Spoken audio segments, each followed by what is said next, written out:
just keep doing what you're doing.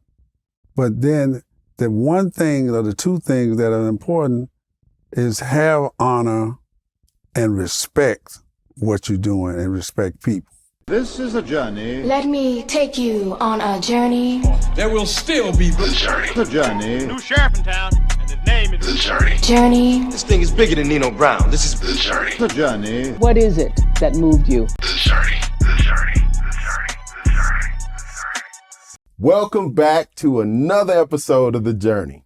I'm your host, Larry Robinson, and today we have a Memphis icon that I'm going to do a little fanboying about. So just chill, just give me some grace, because you know I get excited when I get certain people in here. And this is one of those Memphis icons. Man, I'm telling you, he's amazing. But first we got our quote, and it comes from the great Martin Luther King. And it goes a little something like this because it applies to this individual. Almost always the creative, dedicated minority has made the world better. What does that mean? It's that ingenuity that's within us, especially brothers and sisters, especially something in this Memphis water that makes us creative, innovative, all of that. And this brother definitely represents that. We're talking about no other than brother Fred Jones Jr., straight out of Claiborne Homes, BTW, where they lead and others follow, and the University of Memphis. Visionary, entrepreneur, father. I mean, he's a real Memphis icon. So without further ado, we have brother Fred Jones. How are you, sir? Okay. Man. But I have one correction. Okay, we'll make the correction. We are tops. We lead and others follow. Okay, we the tops. We lead and others follow. Okay. My life actually started before the Claiborne Homes, really. Okay. At a place, 91 West Olive. Okay. In South Memphis. And we lived in a 3-story tenement house with common outside restrooms. Mm-hmm. And we moved, like the Jefferson, we moved on up. Moved on up. And moved to the Claiborne Homes. And I started the first grade there, but the early years were spent in South Memphis. And I drive by there occasionally. It's right in front of where Kansas School is now. And, things have changed, that's for sure. I'm sure. Tell me about who had the biggest impact on a young Fred Jones that was outside of the home? I'll probably say my grandfather. Really? I remember cutting grass on McLemore when McLemore was uptown, right there by Fitzgerald's furniture store, right there across where our boss Ugly Bob was. And we were cutting yards for $1, $1.50, with a push lawnmower, and he had to sharpen the blade. Right. And but he was a stickler for making sure that it got done right. And I think about that, when I drive by there's a house that sits right next to where Fitzgerald was. Okay. And 2 sisters stayed there. My grandfather cut the yard. And I remember there was a tree, and that tree is still there. Oh, wow. Because we always ate, they would, give us that $1.50, but we always had great lunch. Okay. A lot of iced tea. Oh, wow. Wow. And we had to sit under that tree, we couldn't go any place else to eat but right there. Well, tell me, when you were sitting under that tree, drinking that iced tea, eating that nice lunch, what were your dreams? What did you dream you would be? Who did you dream you would be? My journey has been kind of all over the place. Okay. Every kid had dreams. I think my grandmother, going back then, had the influence because I was her banker. Mm. I mean, you could go to the store then and spend $10 and you couldn't carry it all. Right. But I carried the money, Okay. and I even at that early age, I paid the bill.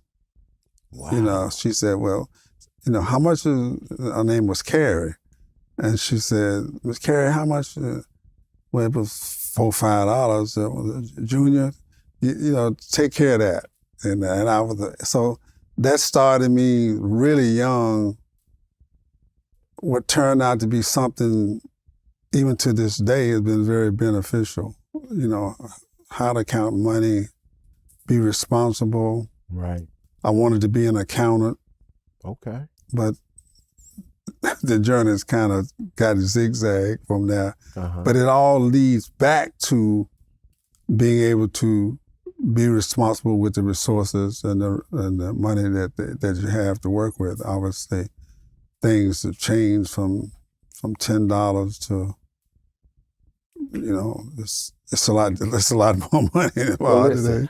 On the journey, we got to really ask you the tough questions. So the tough question would be, when was the last time Fred Jones got a butt whooping? You know what? It was different then. And what you do? No, it wasn't the butt whooping. It was the look. Oh man, the look was. Well, let me just go back. My grandmother that lives in Alabama. Mm-hmm. Man, she was probably 5 foot tall. Uh-huh. And she lived out in the country. Mm-hmm. And we would go down there every year for the visit. And she would tell you, they go out there and bring me, the little tree limbs, this little switch. Yeah. Like, oh yeah. Yeah. I hated that. That was the one. Yeah, that's the one, brother. When you had to pick your own switch, and you bring man. it back, man, and she would just wear you out. Oh man. So that was the one. The rest of it is you got that look. Right. That was it. I mean, that's so much different then than it is now. I got 2 more questions in this segment. This question is what I'm sure many of us would want to know. Someone as successful as you, what's your why? Why you get up every day? What are you trying to do? I've been pretty fortunate enough to bring a lot of smiles. Mm-hmm. And when I see people, I don't have to see but one a day. Okay. And then say, hey, Fred Jones, and I'm proud of what you're doing, and I remember this, and they tell stories and about whatever. It's like when Tina Turner passed, and they did a story in the Tri-State Defender about her when she first came out by herself. Right. And somebody wrote on it, I was at that show. Man, that was a great show. You produced the show. That's all you really looking for. Yeah. I mean, I say this and people don't really understand it. It's never about the money. It's about the presentation and what you're doing. Because if you do it and do it well, you're gonna make money. Right. So if you start making money the benchmark, you're not gonna get to where you really, along this way, there's so many stories that was really about money. It was an opportunity, and I gave you the quick one when I was offered the job with Isaac Hayes. Okay. My father said, I talked to him about it. He said, you know what, this would be an adventure for you. It'd be something, you go ahead and try it. Right. I had a degree from then Memphis State University, but he said, just try it. You get a chance to travel and go around and meet a lot of people. And little did he know, traveled everywhere and met thousands of people with hundreds and maybe even thousands of experiences, All right, this is the last question of this segment. And I can't even imagine where you're going to go with this. When was the first time you realized you was a black man? Hold on for a quick second. Hold on. Listen, we're going to be right back on the journey where Brother Fred is going to share with us when he realized he was a brother. Stay right there. We'll be back on the journey. Larry Robinson, Kazuki Network. This is a journey. Let me take you on a journey. Success in life is not a straight line. There are twists and turns in everyone's life, and the more you know about their story, the more you'll understand the process. Kazuki Media Group proudly presents The Journey, a show that features successful black men in Memphis telling their stories of their lives and the ups and downs they've encountered on their ultimate road to success. We believe The Journey will encourage young men and help them see that life is a journey. Watch The Journey, hosted by me, Larry Robinson. Brought to you by the Kazuki Media Group in partnership with the Delta Boulé.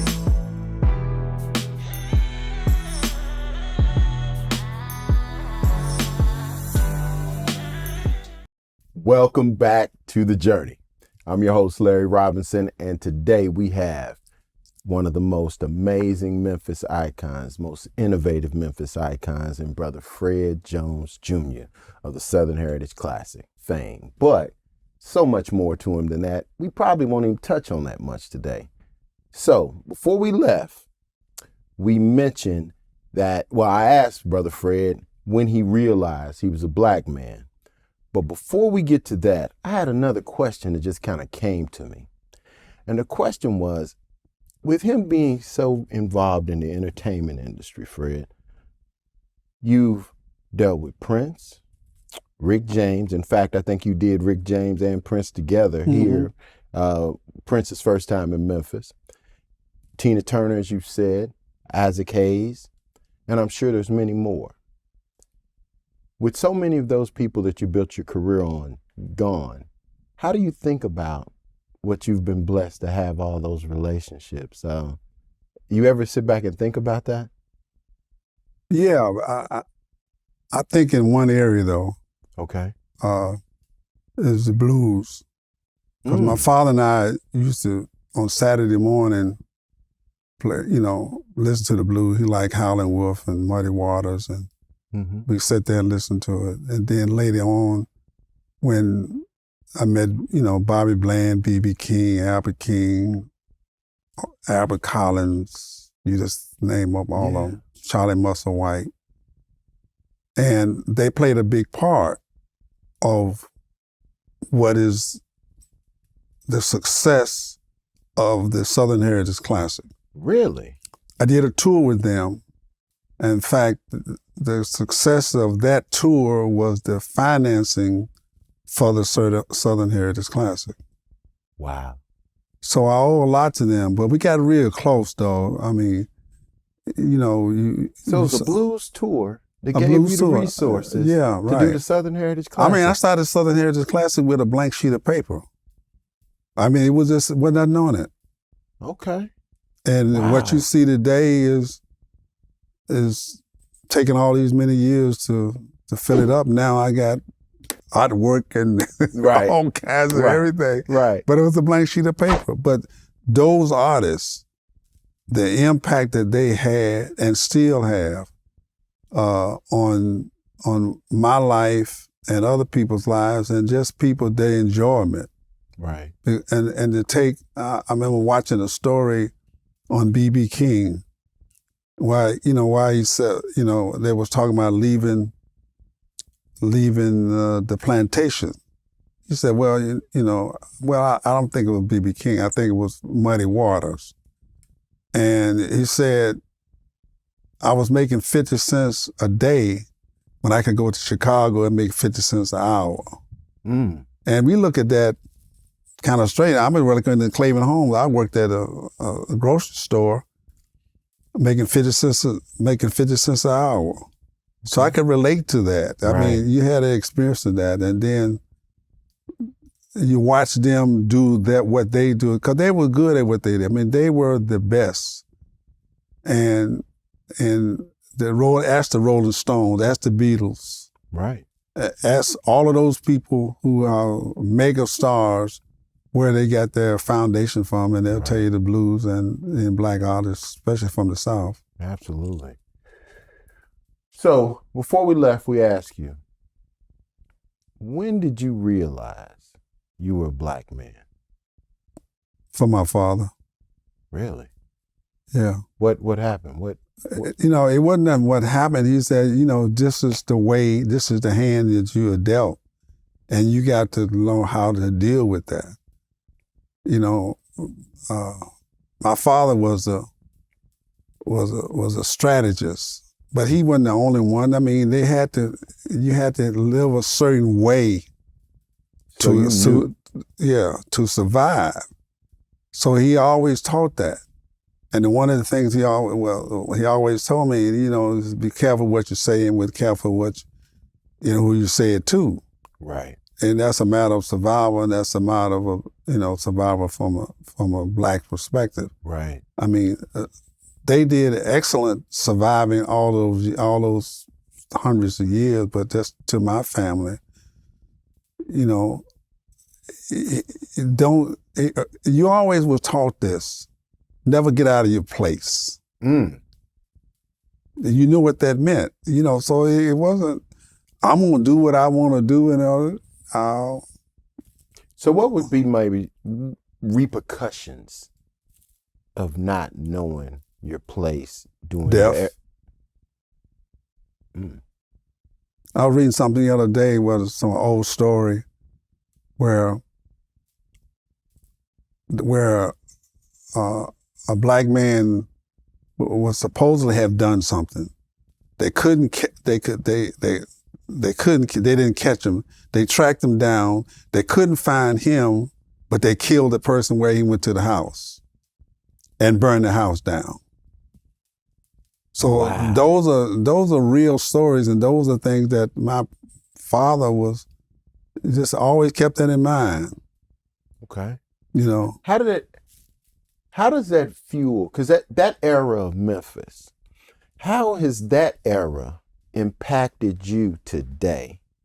How do you use what you experienced then of knowing your place, but today you've made a place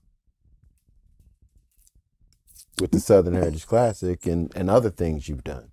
But you made a place in the place that you grew up.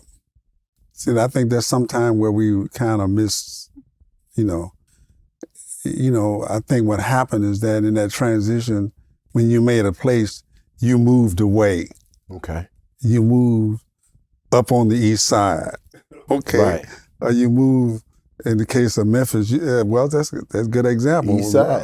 East side, right. So, but I've been able to live my life and enjoy my life with people who understand my journey. Right. And because I was in the entertainment business all of those years, they grew up with me. Okay, I wasn't out by myself when I was doing these shows and doing these events. They were there supporting me. Right. Fast forward, like the Southern Heritage Classic. Without the fans, there would be no Southern Heritage Classic. I can beat that drum all day long, but if they don't respond, then there's no success you're gonna have. So you never get away from your beginning, and I think the people taught that. You're gonna get the education, and you're gonna all of this, and you're gonna move up, and you're gonna move out. But I found a way to where I could coexist with that, and still enjoy my life and enjoy the people that, that have been on this journey with me. Says a lot that you said, I was able to do it at home, and my crowd kind of grew up with me. That's pretty powerful. Yeah, well, I can't remember word for word the story is in the Bible. You have your toughest battles at home. Right. I mean, I'm traveling, I'm doing shows everywhere. I mean, very few places that, unless you went to Montana or North and South Dakota or Wyoming, you missed me. I went to El Paso and Tacoma, Washington, and Hawaii, Europe, the Caribbean.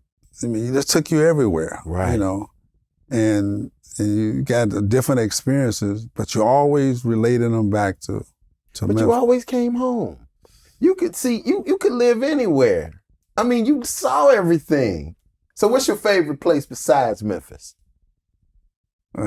You may not believe this, but Hot Springs, Arkansas, Really? Why Hot Springs, Arkansas? because it's just, you know what? I don't know why. Other than the fact that it's nice and quiet, and quiet is good because I Okay. can think about. I think about everything when it's quiet. You know what I'm talking about. Right. Your mind doesn't shut down because Right, you sleep. never. You know, doctor been trying to get me to get more sleep, but you know, part of Hot Springs, Arkansas. I mean, it was a good place to go and play golf and eat, and take the baths, take it easy. I didn't have to worry about trying to do nothing else. I'm fine. You know? Great museums too. Oh, when you study the place, the history of it, I remember one day, and you never know, I was over there playing golf, and it was this hotel right downtown where we ate breakfast.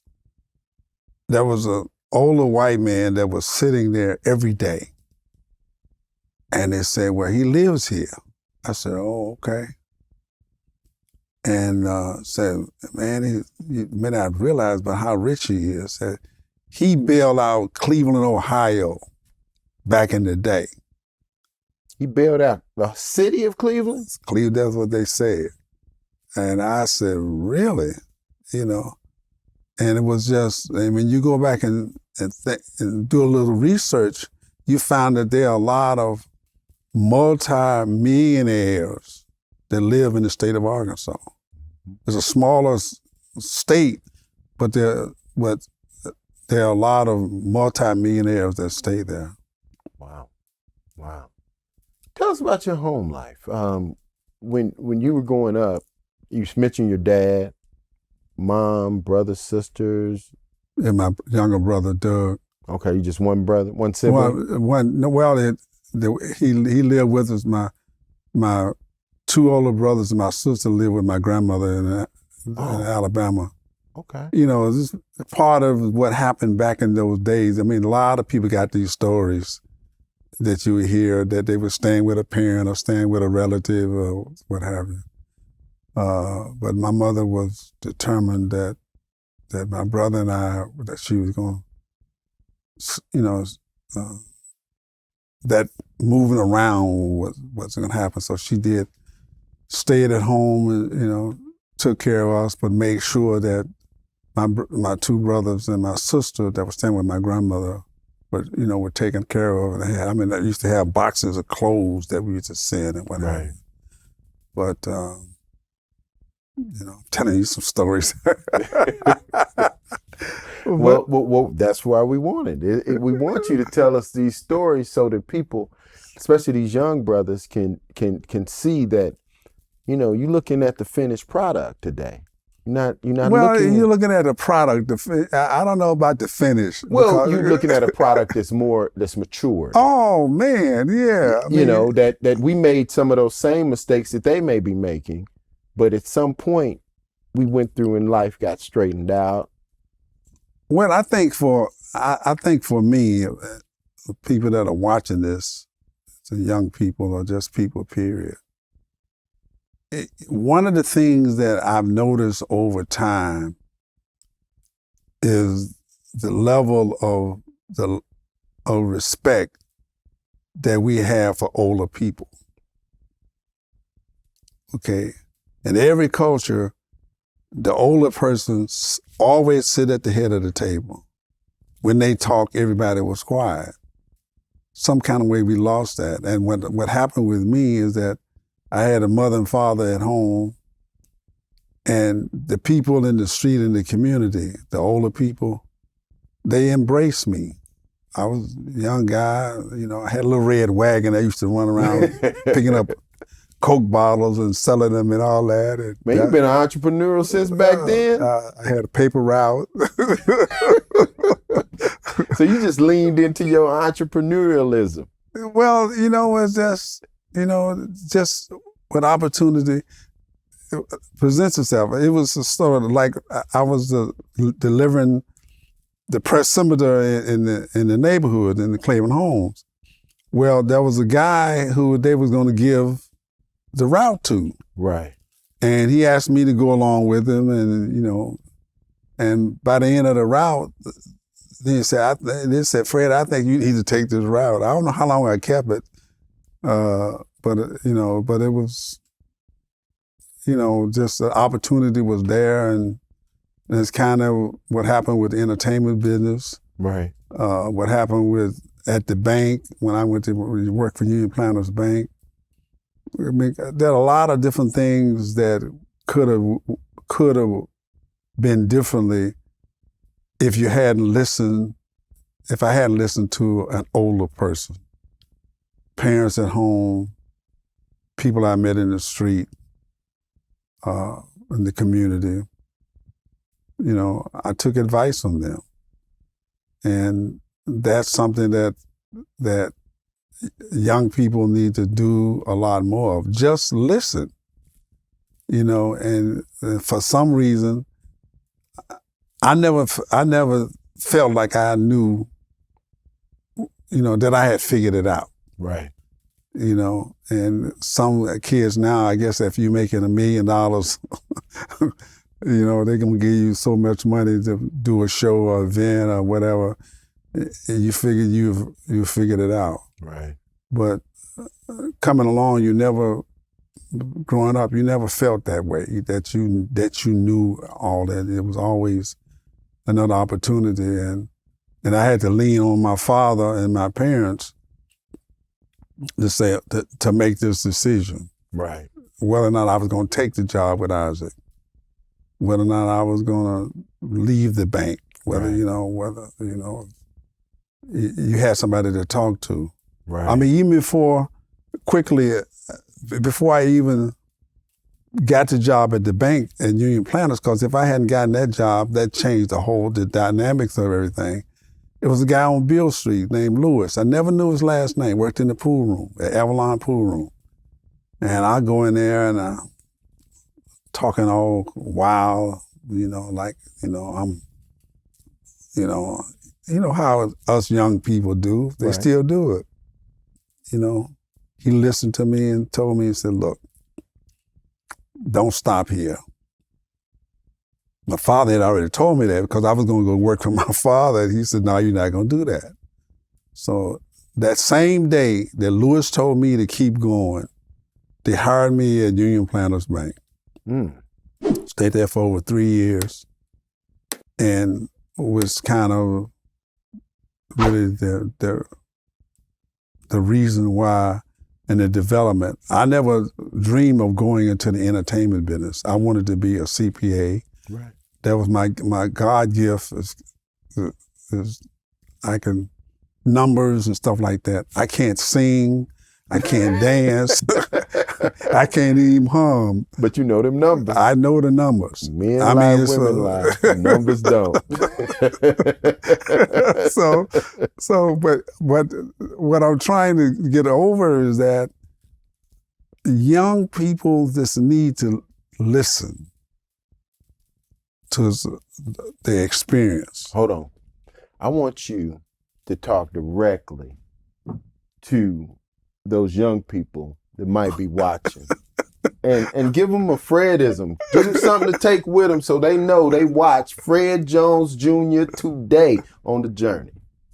Well, it's because of listening to older people. I mean, I got a older story at every corner, but I think the biggest thing is that you had someone at home that had that experience, and nothing like going back to my grandmother. I remember going to the cotton field with her, chopping cotton. well, there's a lot of, like recently, the temperature is 100 degrees.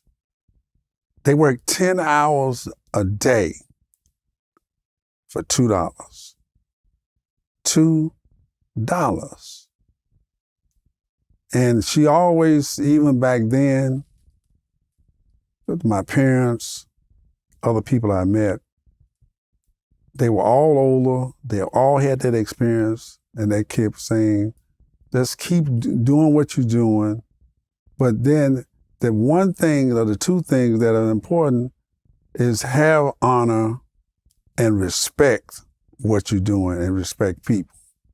Because you'll never know when you're gonna need them. You know, they said, don't burn the bridges down. That's never been a more truer statement, you know, because you never know that somebody would say, you know, I met you 10 years ago, 20 years ago, and all you need is a little idea. Now things are better for you. And you take, where they couldn't take the idea, you can take the idea if you're willing to listen. And I want to say this over and over and over again. Just listen, and things will be much better for you. Wow. I can't say nothing more. Just listen. Listen to your older people. Listen to people that have gone before you, because they've done it. You don't need to recreate every mistake along the way. Learn from somebody else. Listen. For my guest, Brother Fred Jones, I'm Larry Robinson. Thank you for watching The Journey. You keep coming back, because we are. Take care. Thank you to our partner, the Grand Boulé of Sigma Pi Phi Fraternity Delta Chapter. To hear more incredible stories like this, be sure to download the Kazukian app from the App Store or Google Play, or check out the Journey Memphis podcast on all your major podcast providers. Also, check us out on the Kazukian Network.